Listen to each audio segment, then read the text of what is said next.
We're Awesome Wales Enterprises. We're a community interest company. We run 3 zero waste shops across Cardiff and the Vale of Glamorgan. So it allows people to come and refill their containers for things like rice, pasta, herbs and spices, washing up liquid, toiletries. We also stock a lot of eco-friendly homewares, gift products and toys and that kind of thing as well. One of the big things we wanted when we opened the store was to make sure that it was a space that the community could use for their own events and gatherings, somewhere to share ideas and build genuine relationships in the community. And we're really pleased that lots of groups have started to use the space for that. Eco Mums is an inclusive group aimed at parents, caregivers with their small people. Everybody's welcome.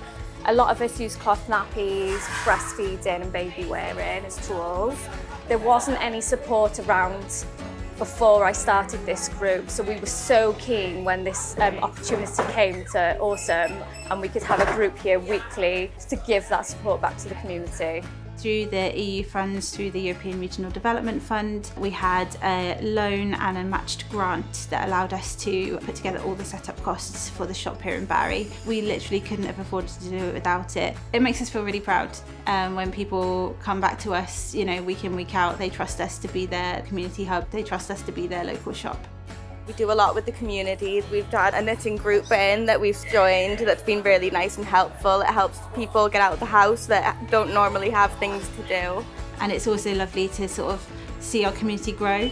Our Eco Mums group, when we first set it up, literally we had bumps and babies, and now the children are coming back and they all know my name. We're not a charity here, we're a social business, and we're not reliant on handouts all the time. We're reliant on trading income, but our initial setup costs, the advice that we had from WCBA and the hand-holding that we had in our business planning process, we wouldn't have been where we are now without that. It's definitely not a faceless organisation.